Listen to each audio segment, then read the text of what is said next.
Hi, our science students. Welcome to video 16. It is on geology. So at the end of this video, you should be able to describe the layers of the Earth and how they contribute and explain how they contribute to plate tectonics and describe the geological changes and events that occur at convergent, divergent, and transform plate boundaries. So early in Earth's formation, it kind of separated into different layers based on density. So the heavy elements went down into the core in the middle. The lighter elements stayed up here around the crust. So we're going to look at each layer. We're going to see what it's made out of. So the probably most important layer is the mantle. The mantle is solid rock, but it acts like a liquid. If you've ever put cornstarch and water together and you've hit it really hard, you can see that it's like a solid. But then if you apply less pressure, it acts like a liquid. That's basically what the mantle is like. So the mantle is made of magnesium, calcium, oxygen, aluminum. These are all things that are more are less dense than, say, something like iron or nickel.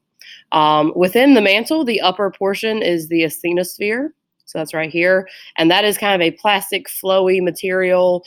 That's what the lithosphere or the plates are going to float around on. So the lithosphere is that outer portion of the Earth. Is made up of the crust and the very upper mantle.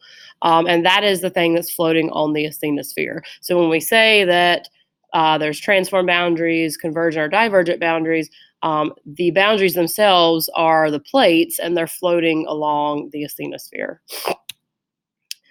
So you can have two different types of crust. You can have continental crust, which is very thick.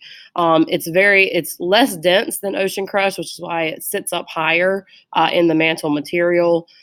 This is going to be the thing that does not subduct when the two plates are colliding together.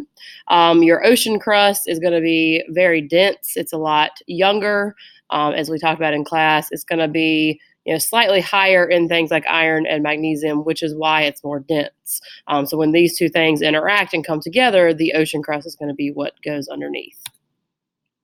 So here's a situation like we saw in class when we have an ocean divergent boundary. I encourage you to watch this animation over here, maybe pause the video when it gets kind of run all the way through and draw that animation. So the ocean crusts are being pulled apart. They're going away from each other. You can have mountains and volcanoes formed at this boundary. New crust is being formed. As we talked about in class, this is a process called seafloor spreading. And you end up having lots of shallow earthquakes along the boundary. So here's kind of the final picture. We see this in the Mid-Atlantic Ridge, like we saw that little line going all the way along the Atlantic Ocean. And here's another picture, kind of more of a realistic view of what's going on at that boundary. You can also have continents that are dividing, not just oceans. When continents divide, it's a little bit different situation. You get a rift valley, and this is what that picture is over here. So the continent becomes thin right there at that division point. Oftentimes it gets filled in with water, just like the Red Sea has been. Now, eventually, Africa is going to continue to be ripped apart, and the Red Sea will become an actual ocean. Now we're going to talk about convergent plate boundaries. So you have three different types of convergent plate boundaries because you have two different types of crust. So you can have an ocean continental convergent boundary. This is the one where the ocean plate is going to subduct underneath the continental plate, as you see here in this diagram. Again, the plates are coming together. You're going to have volcanoes being formed back over here along the edge of off the edge of the boundary. You have a trench here, very deep elevation, and you're going to have deep and shallow earthquakes because there's earthquakes happening along the entire area right here. Now, an example that you should know for this one is the Andes Mountains in South America off the coast of mainly Chile. Again, we saw the maps in class, but be aware that you will need to be able to identify different places on a map.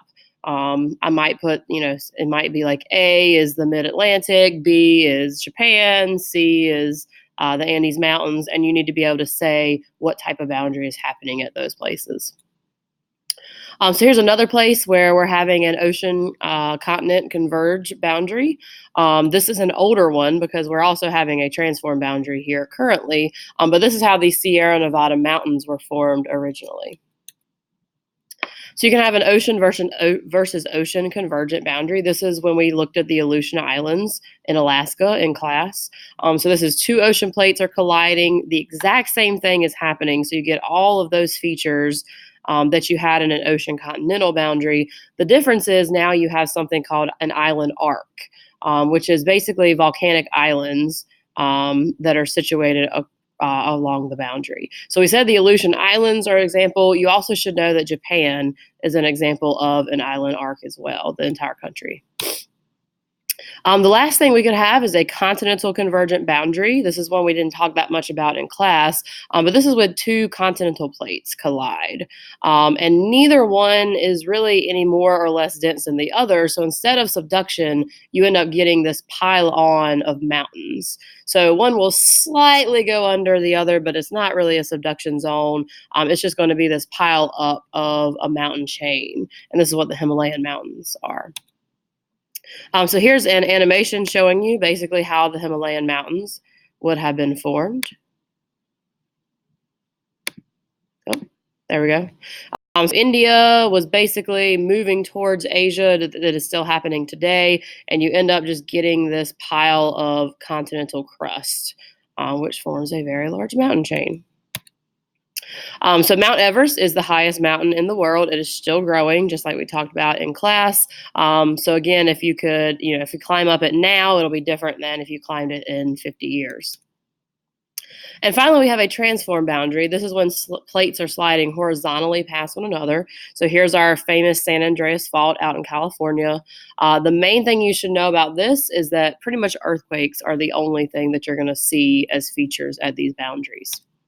And here's an example of what can happen with a transform fault. So all of these trees used to be in a straight line. And if you can see right here along the boundary, it has shifted. So one plate moved some, and so now they're not in a straight field or straight line. You can actually see the crops have changed.